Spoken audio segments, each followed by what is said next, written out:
pag-ibig ay minsan lamang.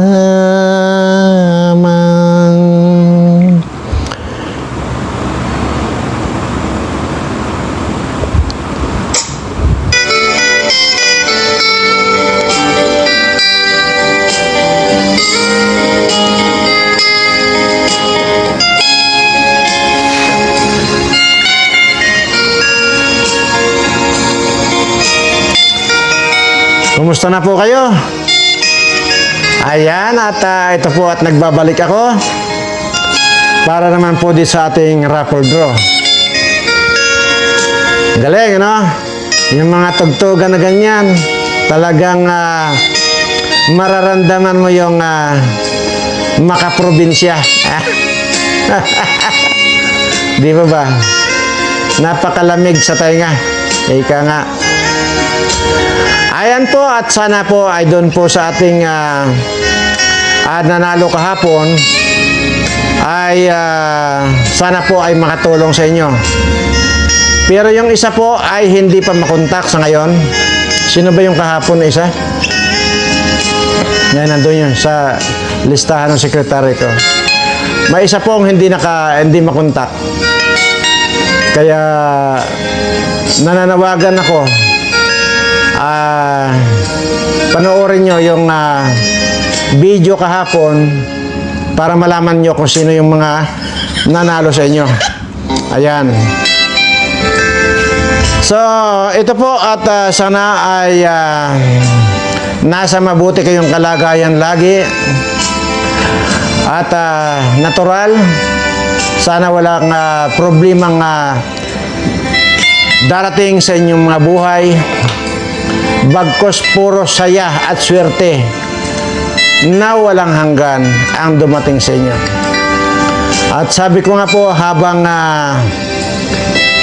wala pa po yung swerte na galing sa ating Panginoon, pangsamantala, ay ako muna ang magbibigay ng swerte sa inyo. Kaya nga lang po ay pabarya-barya lang po ang kaya kong ibigay sa inyo, na kung saan naman po ay 10 ng 10,000 po ang ibibigay natin sa bawat isa na mabubunot, dahil 2 lang po ng 2 ang ating bubunutin sa bawat episode ng ating raffle draw. Ayan po. At sana po ay maintindihan ninyo. So, ayan, at nandito po yung inyong mga pangalan. At ito po ay hindi na mawawala sa timbang ito. Dahil lahat po ng mga nagpapadala rito at lahat din po ng nabubunot dito ay ibinabalik lang din po sa timba. Kasi po, ito naman po kasing pa-10,000 binibigay natin dito ay hindi po ito kasali doon sa main na parapol natin na 1.5 million. So hanggat hindi pa po natin nakakompleto yung ating subscriber na 150,000 doon sa Birana Live Studio TV, ay pangsamantala magbibigay lang po muna ako ng pa-10,000. Kaya po yung mga nabubunot ngayon dito sa pa-10,000, kasali pa rin po sila doon sa mega prize natin na 1.5 million. So ayan po, at sana po ay naintindihan ninyo. At doon po sa mga nagtatanong kung paano sumali, ay ang hirap po kasi magpaliwanag, kasi halos araw-araw pinapaliwanag yan sa inyo. Panoorin nyo lang po yung mga video na nandyan. Ganun lang po siguro. At kasi ang gusto lang ninyo yung idok-dok na sa inyong bunbunan, ay hindi naman ho po pwede yun. Ngayon ay magsikap naman kayo kung talagang gusto nyo sumali. Panoorin nyo yung mga videos dyan. Magmula sa part 1 dito sa John Birana Vlogs, kung ikaw ay interesado matututo ka, malalaman mo kung paano sumali dito.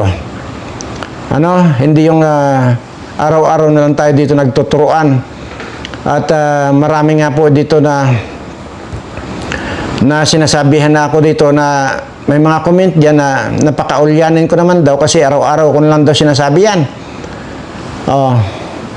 So kaya po araw-araw dahil nga hindi na intindihan ng iba. So kaya bilang pagtugon doon sa nagsabing gano'n na para na akong ulyanin ay tinigil ko na yung pagtuturo. Bagkos kung gusto niyo matuto, balikan niyo yung part 1 nito. Doon po matututo kayo kung paano sumali at kung paano mapunta yung pangalan ninyo dito sa timba. Simple lang naman po Doon sa dito sa Jun Birana Vlog saka doon sa Birana Live Studio TV, i-subscribe po ninyo yung dalawang channel na yan. Tapos i-screenshot ninyo, i-send nyo sa Tarek Hasan Mirza. Yung Tarek Hasan Mirza po, yan po ay messenger na ginagamit, exclusive po ito dito sa ating raffle draw. Kaya kung exclusive yon, yung katibayan ng inyong pagpapa-subscribe or kayo mismo ang nag-subscribe, yun lamang pong pinasubscribe ninyo or kayo mismo na nag-subscribe ang ipadala niyo. Huwag na po ninyong ipapadala ito mismo sarili kong video, isisend nyo dito. Paulit-ulit ko pong sinasabi, ngayon pa lang po, pag may magpadala pa ulit yan, ing-ing na talaga kayo. Okay? So, ibig sabihin, ganun lang. Pagka nagpadala kayo ulit dito, i-consider nyo na yung sarili niyo na ing-ing. Kasi paulit-ulit pong sinasabi rito na hindi yun ang ipapadala nyo sa messenger ng Tarek Hasan Mirza, itong mismong video ko. So, kung mayroon pang magpapadala noon, kasi marami po ing-ing na talaga kayo. Di ba? Hindi na talaga magagamot yung pagiging ing-ing ninyo. Ay, Mario Joseph naman kayo naman pala, Mario Joseph. Ay.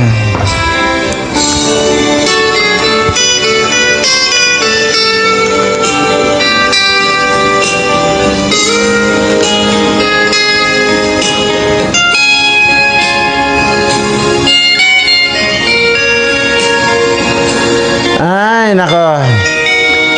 Ang sarap isipin yung mga kabataan pa. Pero pagka ganitong mga malapit na sa hukay, nakakalungkot na isipin yung mga yan. At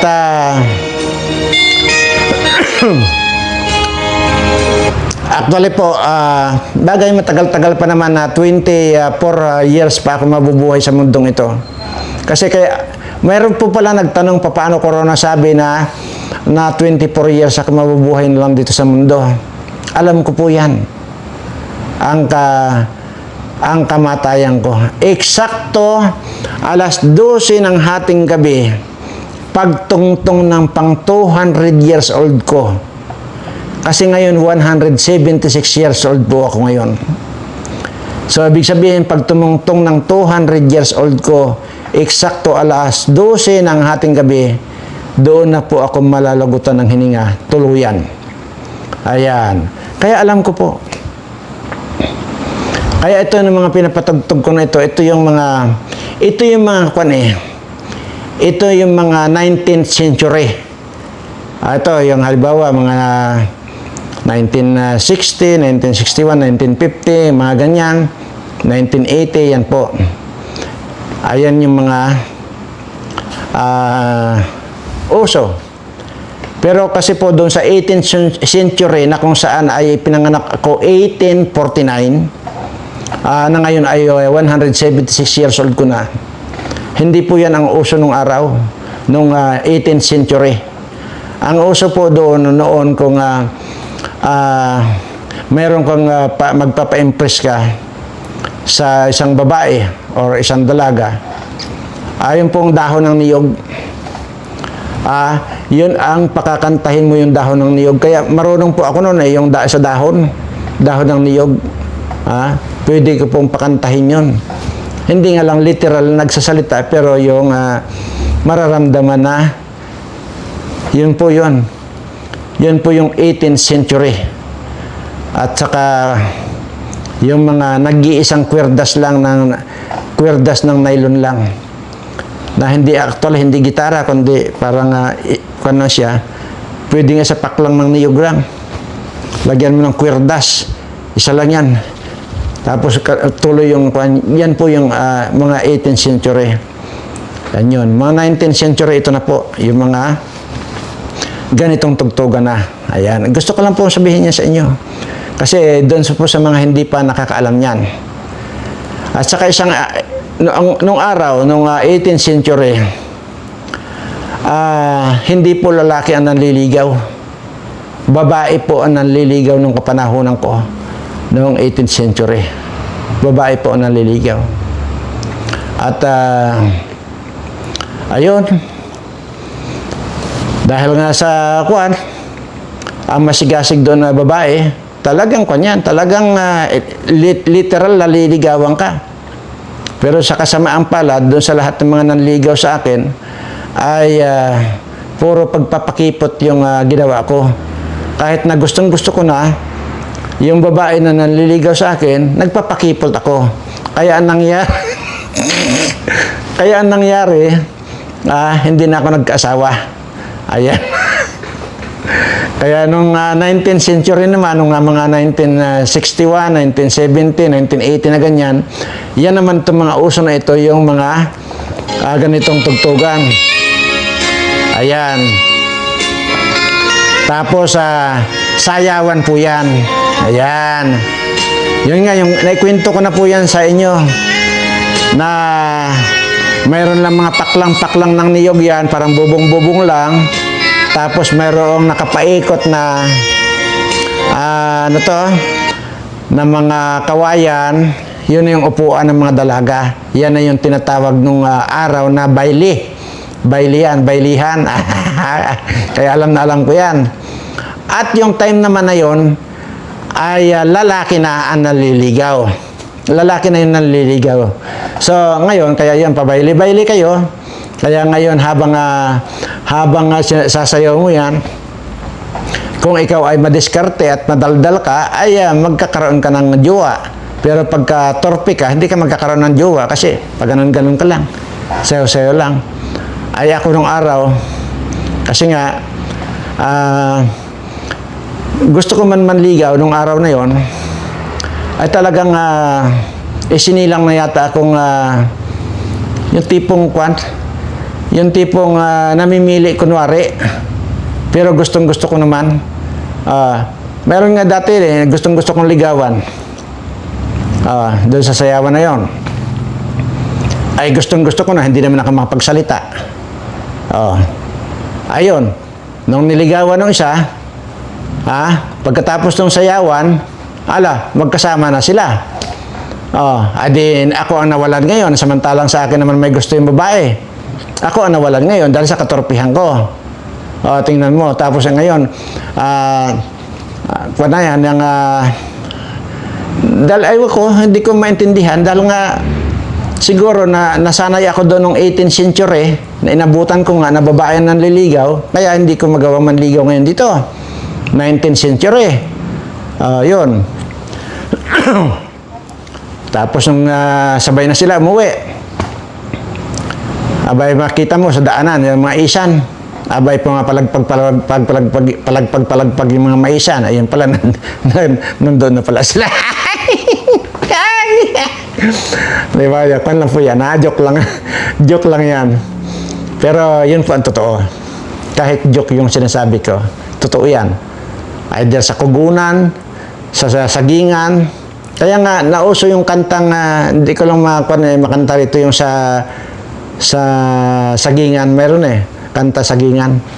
Kasi nga yun po nangyari yun, yung mga ganon. Ngayon naman, dahil nga makabago na ngayon, makita niyo dito sa gate ko,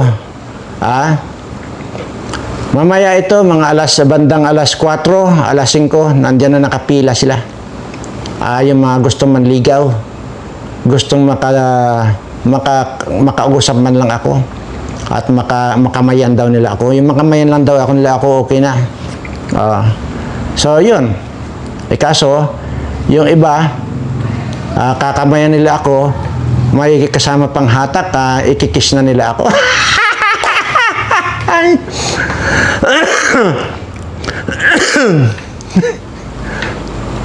Kaya ngayon pong panahon na ito ay nagkaroon ako ng 999 na ex-girlfriend.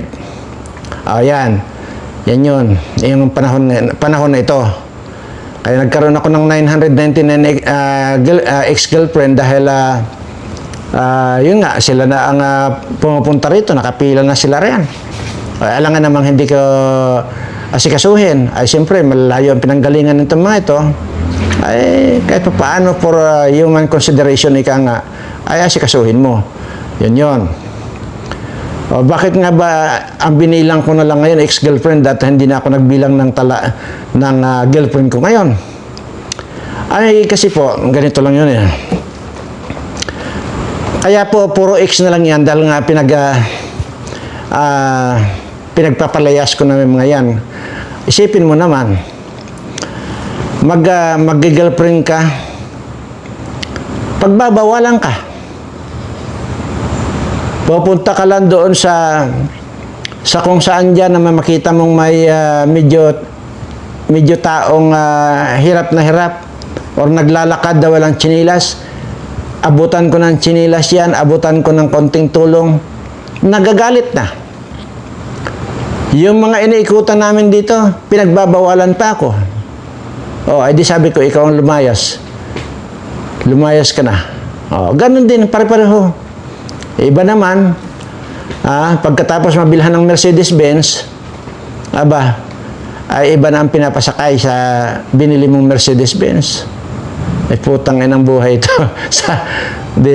Mas maganda na lang na huwag ka na lang mag-girlfriend. Totoo yan. Pagkatapos mong pagandahin.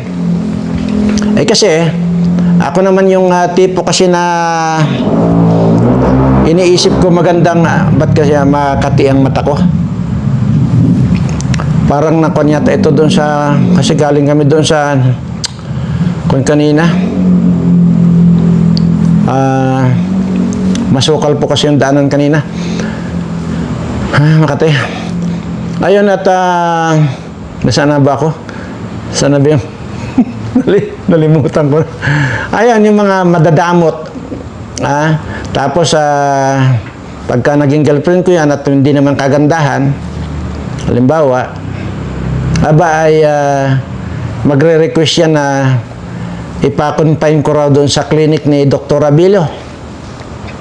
Ay di yun naman ang nangyayari. Tingnan mo. Pagkatapos magpaganda, maputi na at saka tumangos na yung ilong na dating ilong niya parang ilong ni Mike Abe, ay yun na.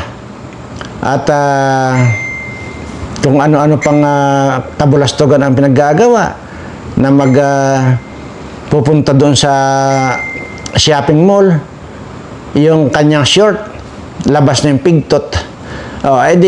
Sabi ko, sige, hindi baling gumastos na ako sa'yo, lumayas ka na lang. Sabi yung ganyan. Ayaw ko ng ganyan. Yung mga ganun, pare-pare ka na lang. Paulit-ulit lang. Bilhan mo ng motorsiklo kasi yun ang hiling. Sa hihiling pa ng bilhan ko raw yung tatay niya ng tricycle para mayroong pangharap buhay. Sige. Bilhan ko ng jeep. Sige. Patayuan ko yung nanay niya ng grocery. Sige. Lahat na. Pagkatapos niyan, makita-kita mo, may ka-holding hands na iba. Anong gagawin ko? So, mas maganda sabi ko, wag na lang mag-girlfriend para wala nang sakit sa ulo. Makati talaga itong mata ko. Ba't kaya? Kasi masukal yung dinaanan namin kanina.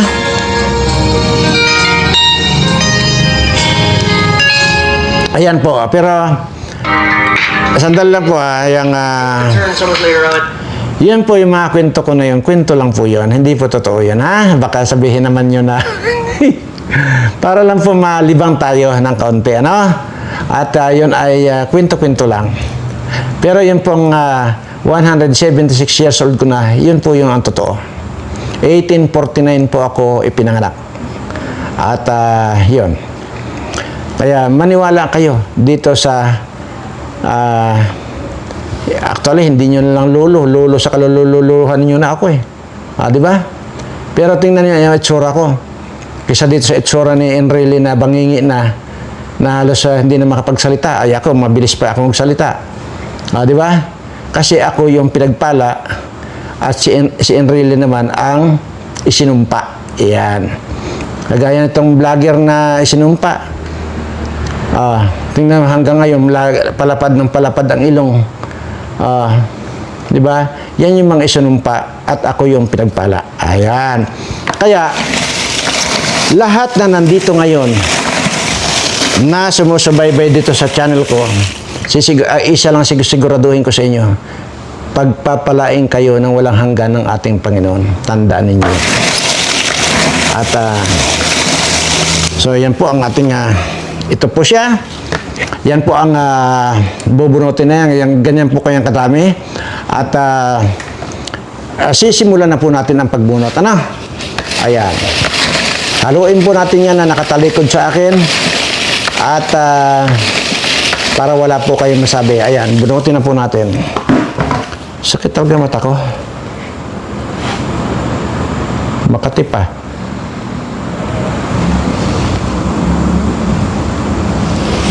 Okay. Oh, see? Siya po si Sally Mendoza. Congratulations, Sally Mendoza. Ayan. At sana ay kahit paano ay makatulong sa iyo to. At kahit na barya-barya. Ayan. Sundan na po natin para sa ganon ay matapos na tayo. Kasi masakit talaga yung mata ko. Oh. Ba't kaya?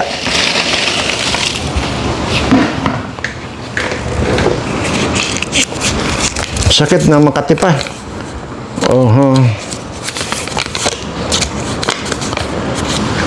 Siya po si Christy Gibara. Congratulations, Christy Gibara. Ayan. Ayan. At sana po ay kahit pa paano ay makatulong sa inyo yan. Bagamat pabarya-barya. At basta po, pakaingat po kayo lagi. Huwag po kayong basta-basta naglalabas ng bahay kung hindi rin lang po kailangan. Ano? Ipaready mo yung sasakyan. Alis tayo, punta tayong doktor. Masama ang mata ko. Punta mo yung ipaready mo yung sasakyan. At grabe oh. Ayan at mga minamahal kong mga subscribers, followers at mga viewers. Sana po ang pagpapala ay sumain nyo at kaligtasan sa lahat ng sakuna ay malayo sa inyo. Yun po ang lagi kong ipinagdarasal para sa inyong lahat. Maraming salamat at mahal na mahal ko po kayong lahat.